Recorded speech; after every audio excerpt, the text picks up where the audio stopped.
We're here to talk about beautiful trees of Tennessee. Trees enrich our lives, in our yards and our parks and along our neighborhood streets. To understand what trees do for us, we asked a number of experts about the benefits of trees for the homeowner. There's been a lot of research done that just getting out into green areas really helps your stress level. It helps kids learn better.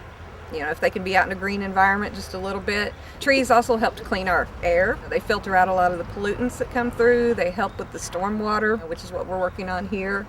And just shading, cooling. Everything from the roots to the actual structure of the tree helps stormwater control a great deal. The trees themselves are capable of storing up to 300 gallons per rain event over the course of a year. So they not only slow it down, the roots uptake it, the roots help to control soil erosion, and it allows other plants to establish around them, which also help to control erosion. Trees add value. Trees are a home for birds and wildlife, and sometimes fruit production. There's a lot of benefit in trees from a standpoint of spring flowers and as well as fall colors. Trees add shade and beauty and utility, and we know and understand the huge amounts of benefits that trees provide in reducing heat island effect, of absorbing carbon dioxide, of reducing energy costs. Trees give us benefits in three important ways, often referred to as the triple bottom line. They provide social, economic, and environmental benefits. If you have some good large caliper trees on the property, it sells better, it'll resell better, and it makes the property more comfortable to live in and more valuable. Trees really enhance the beauty of the landscaping of my home. It gives it a more attractive and seasoned look. It also really helps reduce energy costs when I think about how much my large trees shade and cool my home in the summertime. The trees really help stabilize the soil all around your home and really help take up a lot of that water. So when you get a lot of water coming onto your property, when you have mature trees, they can really help suck up that water into their structure, reduce the amount of water that's going directly into our streams, reduce the erosion on your property, and slow down the flow for your property owners, your neighbors downstream. So we're trying to maintain these buffer areas, both to stabilize the bank of the creek and to prevent erosion products from going in, and to limit the amount of household chemicals that go into those streams, like herbicides, pesticides, things like that. You want to make sure that the leaves and the canopy of that tree stay healthy for the air and water quality. To get the most benefit from trees, homeowners need to know the best trees to select and where to plant them in the yard. Selecting the right tree starts with deciding what it is you want your trees to do. You want fall color, you want spring flowers, are they looking to shade, do they want an ornamental tree? The general rule of thumb is the right tree for the right place. We try to encourage people to plant the largest tree possible for a given space. Think long term, what is that tree going to look like 20, 30 years down the road? I had somebody call me some years ago, and they planted a Canadian hemlock within 2 feet of their house, and the tree was growing up underneath the eave of the house. They said, what can I do? So I said, the answer, that's very easy. Move the house back 15 feet. Here in Tennessee, there are some favorites for me. As far as the canopy tree goes, the tulip poplar, that's a beautiful native tree, that's our state tree. If you have room for it, it's a big tree, that's a great canopy tree. The oak trees are really good. Nuttall oak, Shumard oak, willow oak, and pin oak trees are very good selections here in Tennessee. If you're selecting a tree and you want it to have instant impact, it's okay to use something like a cherry tree, like a maple tree, but realize that that tree is going to be shorter lived. The quick growing trees are also the ones that are the weak-wooded trees. They're going to have an effect instantly, but as that tree matures, it's much more likely to split limbs. It's much more likely to actually have problems with disease. you're going to need to replace it with something as it gets older. One thing I like to do is look at native species. If there's a native species that's going to work, that's good because it's already been tried and proven in this area. In the city of Franklin, there's 2 trees we don't allow to be planted. That's the silver maple and the Bradford pear. Placement of the tree is just as important as the type of tree selected. Give yourself room for your trees. Let them be at a distance from the things that might interfere with them. Make sure you look up overhead. There's many times where there's utility lines you don't think about when you put the tree in, and then once the tree gets to be 10 to 20 years old and it starts interfering with that utility line, you're not going to allow that tree to have the room to grow that it needs. Always look at where their utility lines are. Look up and look down, especially sewer lines. A lot of, the lateral lines from septic tanks and things like that. You don't want to plant in those areas. If you have trees that are actually going to produce acorns or something that is going to drop its fruit, if it's over cars, if it's over structures, you're going to get an impact from that. Energy savings can be significant with good placement of the right tree in your yard. Trees placed on the southwest side of an individual's home has been proven to save somewhere in the neighborhood of about 15% on utility bills in the summer, so the shading is important. You want to place it in the south or the southwest side of your house. Here in the south, you're going to want to use a deciduous tree because you're going to have that canopy in full effect during the summertime.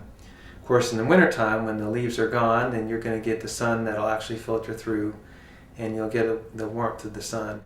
We also learn how important it is to properly care for your yard trees, especially in their early years. When you first plant a tree, it's got to go through 3 phases. The first year it sleeps, the second year it creeps, and the third year it leaps. One of the most important things to do is give it that good soil foundation. You want to make sure that you dig the hole twice the size of the root ball. You want to make sure you have a very good size root ball on the tree. You're not just buying the branches, you're not just buying the leaves, you're buying the root mass of that tree. And that's an important part of the maintenance of the tree, is getting that root ball in the ground right. You don't want to create large mulch volcanoes around the base of the tree. What's going to happen is that mulch is going to end up becoming placed up against the bark of the tree. And this is one of the biggest culprits for actually having pathogens and insects actually getting into the tree, because that mulch is not meant to be against the bark of the tree. It should be pulled back away from the tree.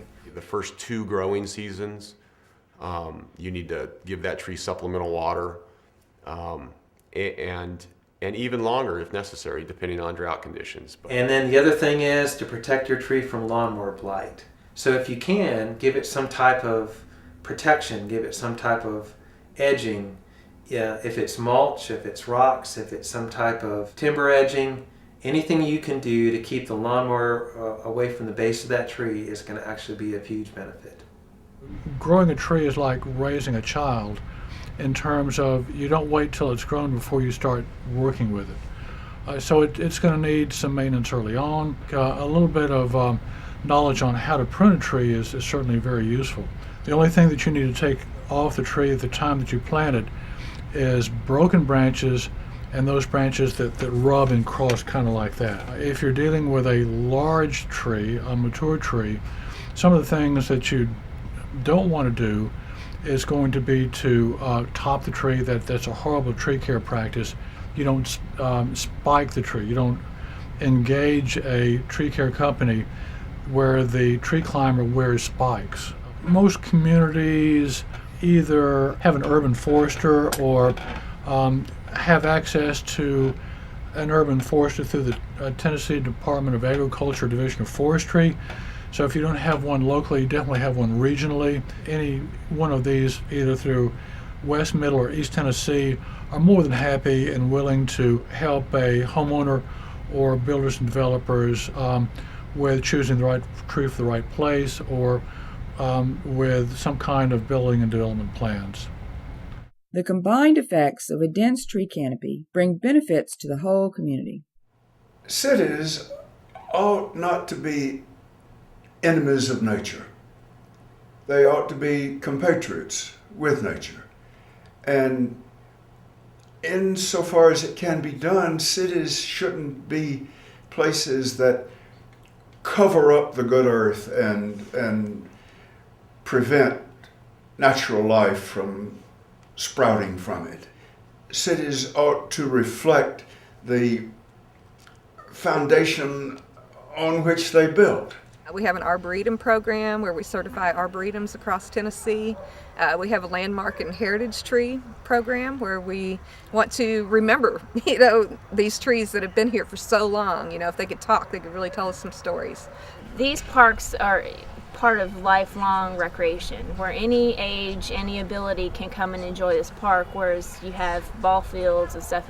It caters to a particular type of person, youth or adult sports. But this nature and a natural park caters to anybody. Personal connections to trees can be an important part of life in our communities. Everybody loves trees. I haven't run into anybody yet that says, man, I hate trees. My grandfather on my mom's side had a mill in Alexandria, Louisiana, and my grandfather on my dad's side had what was called the old Hyde Lumber Company in Memphis. So I got sawdust in my veins. Everybody remembers a tree in their backyard that they played in, I would think. I know specifically a big pine tree in the backyard that I climbed in. It was perfect the way the branches were lined up, and I remember climbing that tree for years and years and years and built various tree forts in that tree. Spent a lot of time in it. My first memory is of my little sister falling out of the chinaberry tree and trying to climb as high as her brother had climbed, and a swing in the yard on a beautiful limb of an old oak tree, taking chairs out in the summertime and sitting under the tree around the swing, and rocking chairs. Original Those air would have been conditioning. The original air conditioning, yeah. And we actually have some plants in our yard that came from our parents, from our mother's garden. And our daughter has a gardenia bush growing in her yard in Atlanta that came from her grandmother's garden. So it sort of connects the generations. A lot of people love this park. We have always come here. Me and my family, we walk the trails, we creek stomp, throughout the summer months. When it's real hot, we'll come down here and get in the creek. And, so we want to protect that, and we want to enhance it as much as possible.